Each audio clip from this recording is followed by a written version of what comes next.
Jumpa kembali bersama saya Sandro Jabrik. Wong ganteng sak donya, mohon untuk tidak menyebutkan nama dan identitas dalam percakapan ini karena percakapan ini saya naikkan dalam konten YouTube.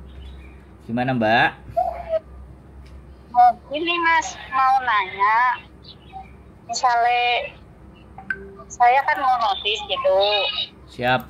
mau notis tanggal nanti ditulisnya kan tanggal 3 Mei misal, terus surat notis itu tanggal 3 Mei harus dikasih ke majikan apa nunggu, misalnya nunggu seminggu atau gimana? Soalnya maaf ya, soalnya kan majikan aku buat tiap hari di rumah karena aku di rumah sama mbaknya, terus majikanku datangnya tuh nggak setiap hari gitu.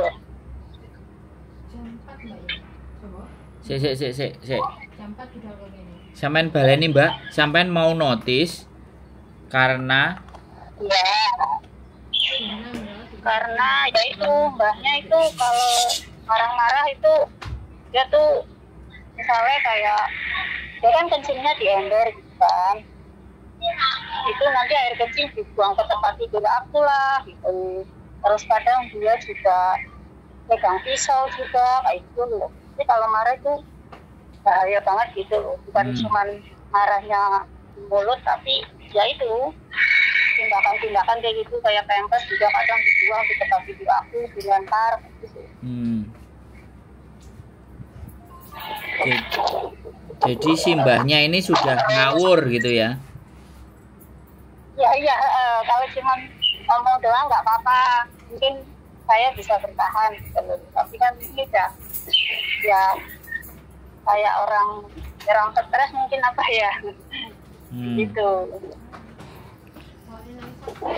Saya udah bertahan kita udah 6 bulan gitu, saya tidak bertahan lah, mungkin kan nggak apa namanya, mungkin sementara itu sekali 2 kali nggak apa-apa, tapi kan ini tiap marah kayak gitu.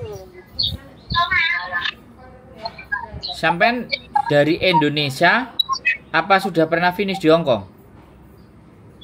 Dulu pernah finish di Hong Kong 10 tahun, terus pulang ke Indo 1 tahun lah, 1 tahun kurang dikit, terus kesini lagi proses ikut yang zero cost.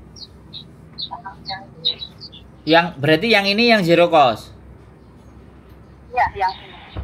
Berarti nggak ada potongan sama sekali? Alhamdulillah nggak ada.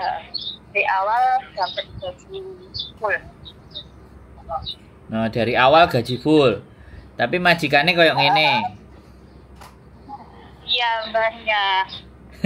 Saya tahan-tahan pertama ya kan udah pernah lah dulu jaga mbah gitu. Ya emang mbah kan kayak gitulah. Kalau marah itu kan. Ya kirain marah, ya dibulut aja nggak apa-apa lah, 1 jam 2 jam. Dia mau ngomel ya tahan lah, nggak apa-apa. Tapi kan ini udah kadang main lah, narik kuping aku lah, mau nyepet juga kayak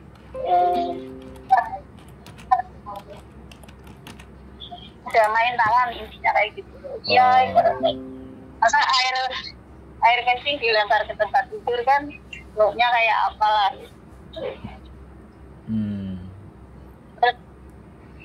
Kan aku tidurnya kan rumahnya rumah pemerintah itu yang cuma itulah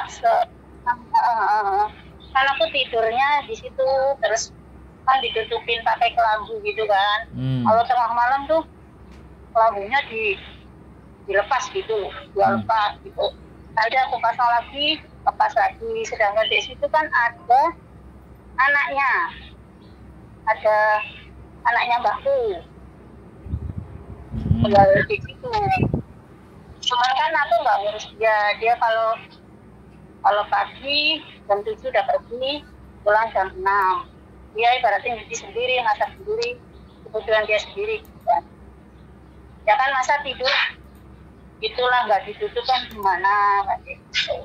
Sedangkan kalau tidur lampunya dinyalain semua gitu. Kan katanya kalau tutup kamar mandi takut gelap, jadi lampunya dinyalain. Masa tidurnya ya kayak gitu, nggak boleh ditutupin, bisa dipasang tengah malam dia bangun diambil kayak gitu. Itu tuh penutupnya kayak gitu. Jadi makan terus. Ibaratnya soal makan juga. Makan sarapan aku beli sendiri. Terus dia cuman makan sayur sama nasi gitu. Terus selama aku di situ 6 bulan nggak pernah masak ikan, nggak pernah sama sekali. Terus ya aku kalau pingin makan ikan ayam ya ya tapi itu nggak masalah lah, nggak apa-apa kan, ya tak sering aja nggak apa-apa lah makan sendiri gitu kan. Tapi kan ini udah yang soal itu banyak kalau marah ya kayak pisau dia acung-acungin gitu ya. Ya mungkin dia cuma nakut-nakutin aku ya, tapi kan takutnya nanti kalau dia lagi itu kan ya apa namanya kayak ya para orang Indonesianya kalau udah ketempelan setan kan takutnya gitu beneran kan. Kayak gitu. Sebenarnya anaknya baik banget. Kalau ke situ juga ya kamu kalau ibaratnya ya gimana ya maksudnya ayolah semuanya. Terus kamu kalau nggak ada kerjaan ya tidurlah. Tapi kan bilangnya nggak suka kalau tidur ya itu nggak masalah lah. Aku ibaratnya nggak tidur nggak masalah lah mas, kan nggak itu nggak sampai banget juga kan. Ya cuman apa nggak kuat gitu loh. Kalau marah-marah gitu kalau cuma dengerin orang bongkong ngomel-ngomel sih udah tahan lah, orang udah pernah di 10 tahun kan gitu. Tinggal udah main tangan gitu. Kalau soal makan udahlah nggak lain mas, aku ibaratnya nanti libur beli makan, beli sayur, tak buat lauk 1 minggu gitu kan. Itu dingin loh, aku keluarin dari kulkas, nggak aku panasin, nggak apa-apa, nggak boleh nyalain kompor. Ya kalau udah aku setrek nyalain kompor ya udah diliatin aja. Masak boleh masak, tapi kalau goreng-goreng katanya dia bau. Kalau bau orang goreng-goreng katanya sesak nafas lah, ingin muntah lah, kayak gitu loh. Kalau ada telur ya direbus lah atau dibikin. Sedangkan kita kan orang Indonesia makan telur direbus kan nggak itulah ya, nggak biasa gitu, goreng kan. Dia kan nggak suka.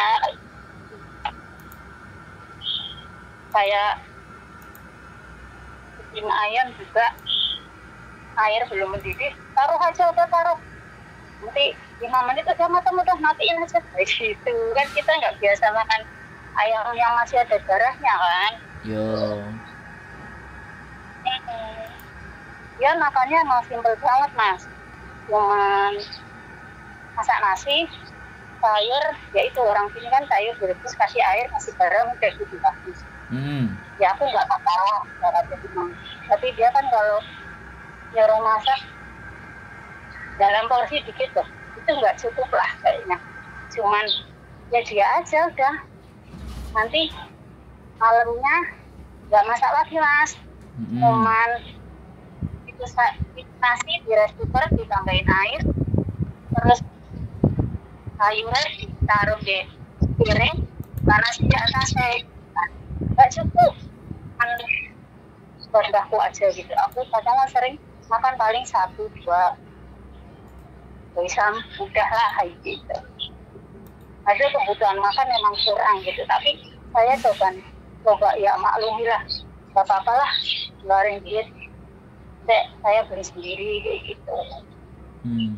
Coba ya bertahan gitu kan. Terus makanya yang nggak bisa itu kan yang kalau marah itu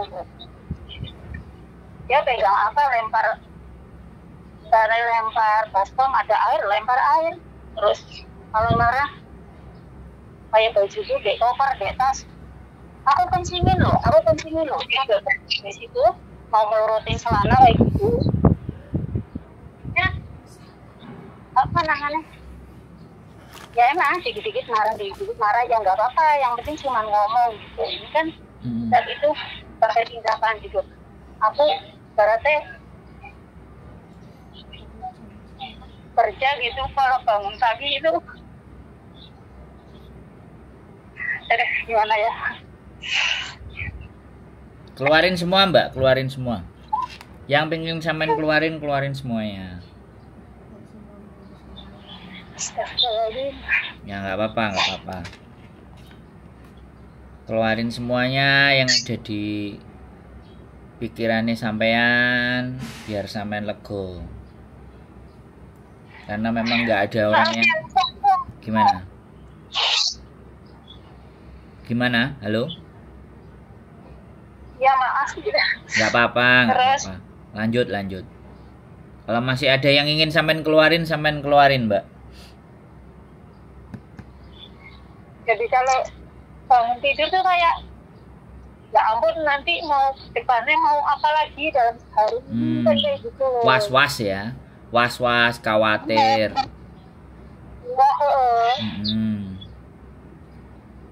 Ya mau bertingkah apa lagi kan gitu. Cowok apa cewek ini yang dijaga? Cewek. Oh, sadis ya. Saya udah 82. Oh, 82 ya. Mulai pikun dan soak. Kalau dibilang pikun sih enggak lah. Dia kalau ngomong aja masih jelas sama temennya di taman juga ngobrol apa tahu. Semua juga dia tahu gitu kan. Terus jadi sekarang ya itu aku punya kan pertama datang dibeliin apa namanya kasur gitu kan. Aku udah pakai sekarang mungkin 3 bulan. Kasur itu diambil mas. Aku mau pakai kasur ini kayak gitu. Siap. Nah terus kamu kan udah punya, aku bilang gitu. Gak mau pakai yang ini mas. Apa namanya? Katanya gak empuk gitu.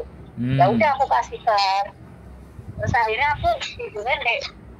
Ya kayak papan gitu, terus atasnya aku kasih tikar gitu kan. Setelah itu tikarnya disiram air kencing gitu kan. Disiram 2 kali kayaknya loh. Tak lapin, tak cuci. Ya tetap bau lah. Akhirnya ya itu aku sekarang di papan itu, terus atasnya aku kan punya kain, aku gelar itu kain. Terus kelambu itu pertama datang aku pasang, dilepas, terus ntar kelambunya dia simpen, nggak tahu di mana, nggak boleh pakai itu lagi. Terus kan ada kain roti, aku coba pasang lagi, dilepas lagi, terus kain itu disembunyiin lagi kayak gitu.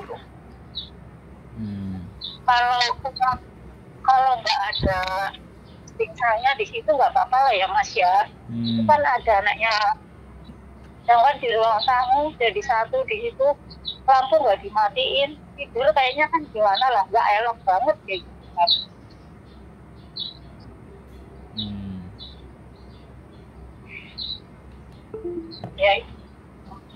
Ya gitu, kalau cuma marah dia mau marah ngomel tajam biasa nggak apa-apa lah. Kayak aku udah pengalaman di Hongkong, ya orang Hongkong kan kayak gitu. Tapi kalau udah tindakan kayak gitu,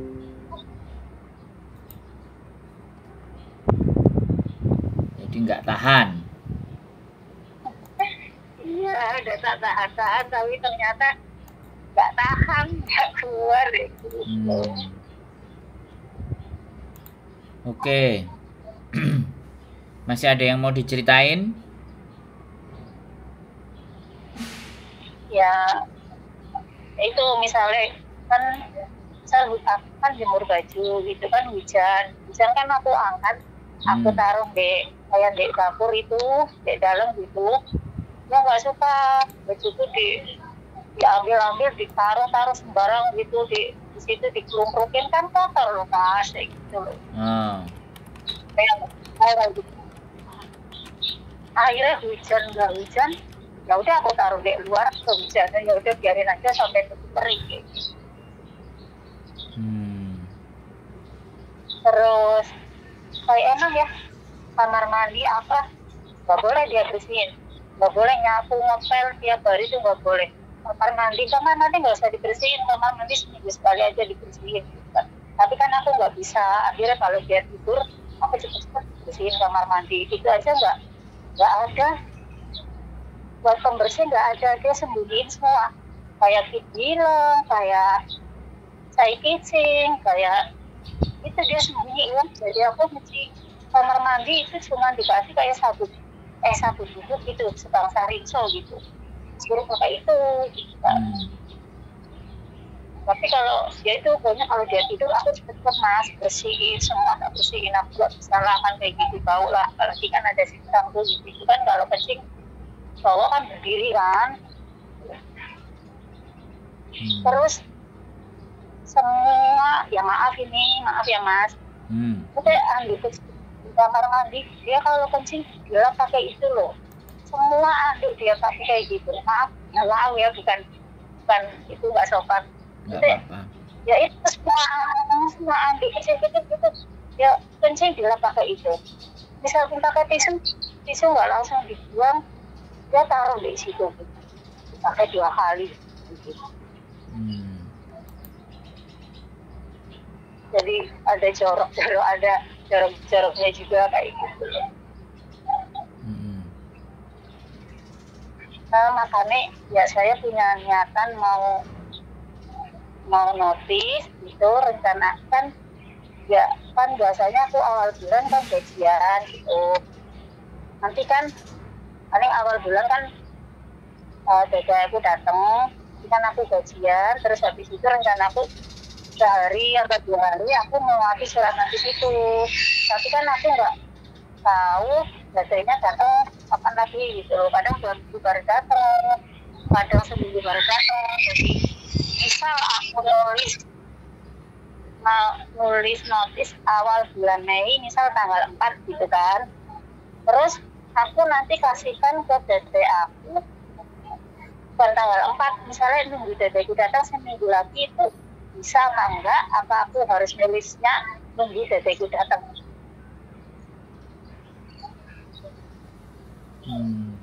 Nunggu dadai sampai datang. Yang tanda tangan berarti dadai. Kayaknya itu namanya mbak aku loh mas, yang di kontrak kerja. Mbak Namanya itu nama mbak. Wah, ya nggak usah kalau nama Mbak E. Nama Mbak E nggak usah. Oke, aku sudah boleh ngomong apa belum ini? Maaf sebentar. Soalnya kalau ke dokter, kalau bicar yang dipanggil nama itu yang ada di kontrak kerja aku gitu. Udah. Udah mas. Berarti ini Mbak E ya? Berarti yang tanda tangan Mbak E. Nama mbaknya ya. Oke. Lah kenapa sampean harus nunggu dadainya kalau mau break? Ya terus. Mbak, halo. Ya dengar mas ada. Sampean kan mau ngebreak tapi nunggu dadainya kan? Iya, soalnya kalau dipastikan ke mbakku kayaknya juga mungkin nggak tahu ya bagaimana. Oke, sekarang jadi udah. Halo? Halo, ya dengar mas. Oke, sekarang apapun ceritanya, apapun modelnya, ini sudah nggak bisa dipertahankan menurut sampean, kira-kira? Enggak lah mas, sudah mentok ya? Udah capek. Udah mentok. Berarti kalau udah mentok kan aku nggak perlu ngasih solusi hal-hal yang lain yang seandainya harus supaya bisa diperbaiki kan. Sampean kan wis nggak butuh itu kan, berarti wis pokoknya aku mau cabut lah, intinya kan kayak gitu tuh. Jadi kalau maunya kayak gitu kan saya menjelaskannya lebih fokus bahwa kita memang keluar dan nanti apa yang terjadi keluar seperti apa bagaimananya kan itu yang kita bahas. Ya mas. Jadi kalau sampean break kan sampai 6 bulan dan belum 1 tahun. tapi sampean zero cost. Sekali lagi aku nggak ngerti ya. Coba sampean ngomong balik sama PT sampean yang di Indonesia. Kalau aku break, kalian ngunci apa enggak? Apakah sudah lepas atau semuanya gitu loh. Karena PT di Indonesia itu sistemnya adalah 1 tahun, minimal 1 tahun. Dia itu bisa berganti majikan. Kalau dia ngunci, kalau dia merasa nggak ngunci, ya 6 bulan, 7 bulan, 8 bulan, anak-anak biasanya habis potongan itu, PT yang akan baru atau agen yang baru yang menangani sampean, biasanya PT-nya minta duit PT lama untuk beli sampean, untuk buka kunci. Jadi seperti itu ceritanya. Makanya sampean coba make sure, pastikan lagi sampean tanya sama yang berangkatin sampean. Aku mau break. Kira-kira kalian mau ngunci apa enggak? Kalau jawabannya fix bahwa mau dikunci, maka sampean nggak bisa beralih ke agen-agen yang lain yang kalau tidak sama PT-nya. Satu itu ya. Satu itu. Terus yang kedua, bisa jadi sampean ke agen baru, terus agen barunya nanya, PT di agen barunya nanya, anak ini mau tak proses, kamu bisa nggak buka kuncinya? Nah kalau buka kuncinya harus pakai bayar kan, pastinya PT, antar PT ke PT kan. Oke, kamu boleh, ini kuncinya tak buka dari Disnaker biar nggak kekunci, karena ini dalam 1 tahun dalam pengawasan kita. Nah ketika PT-nya yang baru mau bayar, maka sampean bisa dilepasin. Lah tapi PT yang baru di agen yang baru pasti akan minta tambah uangnya. Bisa dipahami? Nah, terkadang ada agen yang mau. Saya tak ngomong dulu Mbak, kan gantian ngomongnya. Halo? Oke, iya. Dengar. Nah, jadi kan agen baru ada yang nggak mau ribet. Akhirnya kalau nggak kurang dari 1 tahun nggak mau proses, kan begitu tuh Mbak. Karena nggak mau bayar, karena kalau bayar terus dibebankan ke sampean, nah sampeannya kan pastinya nggak mau. Makanya daripada berisiko pembengkakan pada biaya potongan, maka mereka nggak mau ngurusin. Tapi ada juga beberapa agen yang coba tak tanya dulu sama PT ku, sampean PT-nya apa, terus PT-nya juga tanya ya sekian. Jadi agennya ada hitungannya sama PT. Kemudian PT-nya kan misalnya dapat sampean majikan baru, uangnya dihitung cukup nggak buat bayarin PT yang lama, supaya sampean nggak potongan, nggak berlebih di potongannya. Dia kan ngecas PT-nya ya kan ke agen. Jadi orang-orang PT itu kalau agen mau ngambil anak itu bayar, gitu loh Mbak. Agennya bayar ke PT. Nah begitu ceritanya, karena sampean masih 6 bulan gitu. Kecuali sampai 6 bulan pulang dulu 6 bulan baru proses lagi. Nah itu lepas itu kuncinya. Kalau sampean mau langsung. Nah aku nggak bisa mastiin PT ku mau nggak jenenge namanya sampean kan pasti dicek tuh. Oh ini masih dikunci atas nama misalnya PT A, PT B, kan kelihatan tuh kalau sesama PT. Jadi kan anaknya nggak mau diutak-atik, bisa dipahami nggak? Ya bisa Mas. Nah, jadi kalau nanti seandainya sampean mau ngebreak silahkan. Nah break nanti kalau nggak bisa di break itu gini Mbak, kalau ini kita bahas break itu tadi kan kalau bahas proses kalau sampai 6 bulan. Nah ini yang kedua adalah bahas break. Break kontrak itu tidak harus ada tanda tangan simbahnya. Sampai break sendiri, sampai kirimkan ke imigrasi sendiri, by post bisa, sampai langsung anterin juga bisa surat interminate-nya. Jadi sampai bilang aja bahwa saya banyak tindakannya ketika dia marah membahayakan saya. Kalau sampai punya fotonya jauh lebih bagus. Fotonya ya habis itu di print, taruh di kertas, di staples.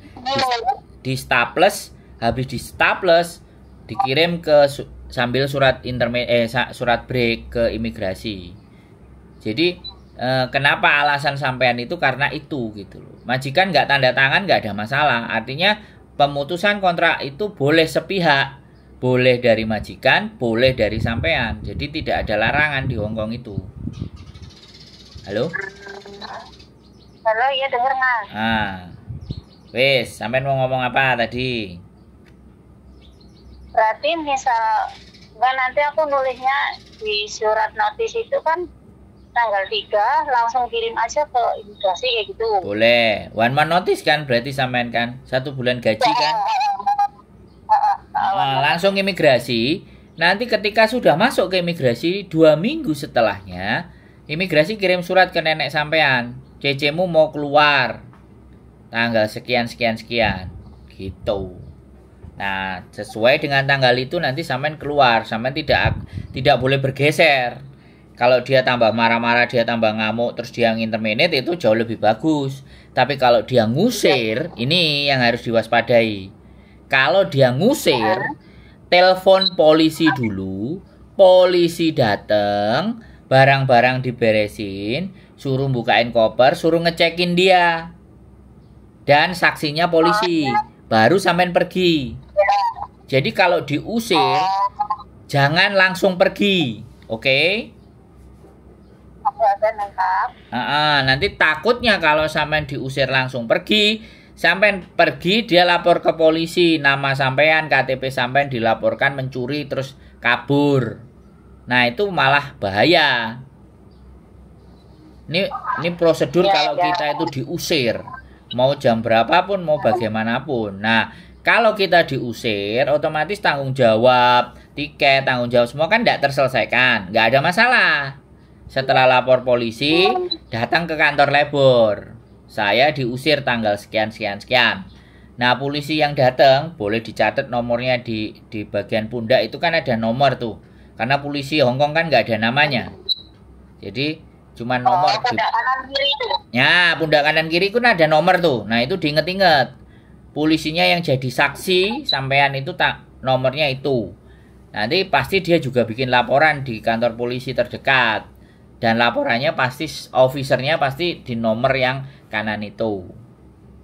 Jadi nggak apa-apa, nanti itu buat rujukan sampean ke labor. Jadi tanggung jawabnya dia kalau nggak dikasih, kalau seandainya diusir. Ini kalau seandainya terjadi sesuatu yang tidak terprediksi oleh sampean.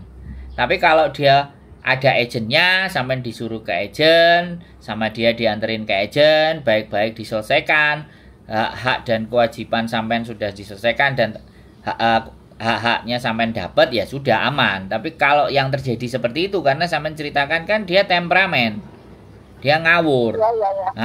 Jadi sampean prosedurnya itu yang harus sampean perhatikan. Jadi walaupun panik, takut apapun, kita tetap harus berpikir. Makanya itu tujuannya sampean nelpon ke saya kalau terjadi sesuatu, oke? Jadi step pertama adalah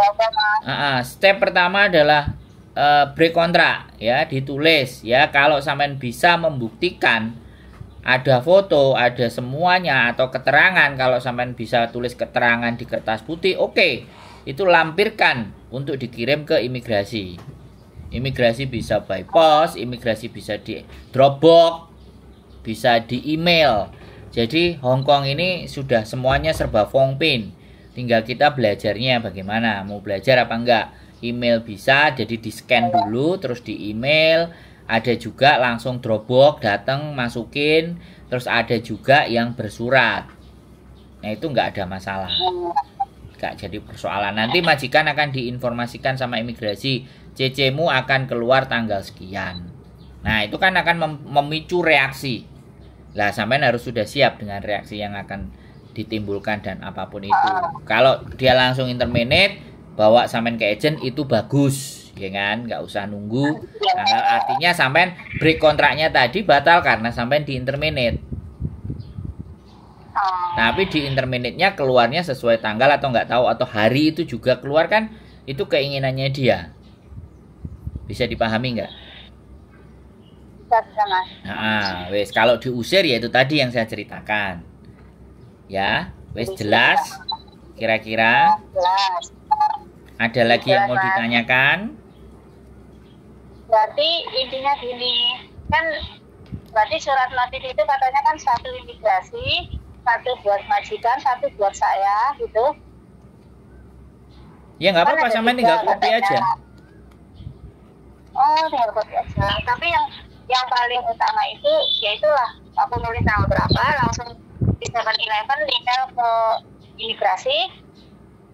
Terus habis itu yang buat majikan dikasihnya kalau udah saya datang aja gitu ya. Terserah sampean. Tapi sebenarnya nggak apa-apa, kasihkan ke majikan aja juga nggak apa-apa. Sebelum, kalau dia sampean nggak mau ngasihkan ke majikan juga nggak apa-apa. Nanti imigrasi bakal ngasih tahu ke majikan sampean. Nah, majikan itu tetap tahu walaupun nggak sampean kasih.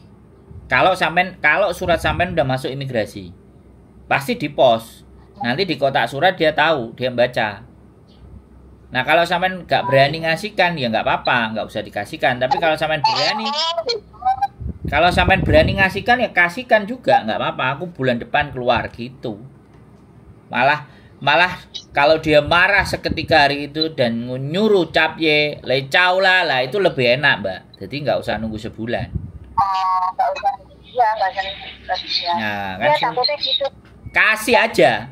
Nih, aku mau keluar bulan depan. Kamu boleh tanda tangan, kamu boleh enggak, punyaku sudah aku tanda tangan, aku udah kirim ke imigrasi, terserah sama kamu, gitu. Berarti yang utama kirim ke imigrasi dulu. Iya, itu yang paling penting. Oh, iya. Kalau sudah masuk ke imigrasi itu dia mau ngapain aja sudah. Kecuali sampai dengan dia datang ke imigrasi melakukan pembatalan break kontrak baru imigrasi oke. Tapi selama sampean tidak membatalkan dan surat itu masuk, udah tanggal segitu sampean cabut. Terus resitnya jangan sampai hilang, jangan dibuang juga. Resit kalau sampean mau ngirim pos atau email, kalau sudah email kan pasti kan. Kalau email kan pasti bayar atau apa, atau bukti email masuk kan di HP sampean kan bisa keluar. Atau kalau sampean nggak bisa pakai HP-nya sampean kan sampean pakai orang lain atau apa, itu screenshot emailnya sudah send, sudah terkirim, nanti akan direspon. Jadi kalau email itu jauh lebih cepat, Dropbox itu juga lebih cepat. Tapi kalau sampean bersurat paling 2 hari diterima imigrasi, dan 2 minggu dari diterima itu dia langsung kirim surat ke majikan untuk memberitahukan bahwa CC-mu akan keluar tanggal sekian. Dia udah mengajukan ke imigrasi, udah ke kami mengajukan, gitu ceritanya. Oke? Oke, di sini dekatnya itu ini kantor pos dari Dropbox gitu ya? Ya. Dropbox. Kalau Dropbox itu dianterin ke imigrasi, Mbak. Itu Dropbox. Kalau pos ya sudah pos atau pengiriman dokumen. Kalau misalnya email ya email. Emailnya imigrasi apa boleh. Terserah sampean. Dropbox kayaknya keluarnya kan libur karo minggu. Cuman kalau libur tapi itu bisa keluar. Ya, sampean liburnya hari Minggu apa hari biasa? Hari Minggu, Mas. Kalau hari Minggu ya, imigrasinya tutup, Mbak E. Ya, tutup. Hari Minggu imigrasinya tutup, hari biasa oke. Begitu, Mbak E. Kalau sampean bisa keluar hari biasa, keluar sebentar. Dropbox is oke. Oke? Nggak bisa. Oke. Jadi berarti intinya itu pokoknya yang penting kirim ke imigrasi itu aja dulu ya, Mas ya. Enggak. Kalau majikan nantilah, kalau aku berani ngasih ya tak kasih, kalau enggak ya penting aku kirim ke imigrasi dulu kayak gitu. Oke. Ya Siap. udah, Mas Andro. Oke, Mbak. Terima banget ya, Mbak. Mas sehat-sehat. Oke. Waalaikumsalam warahmatullahi wabarakatuh.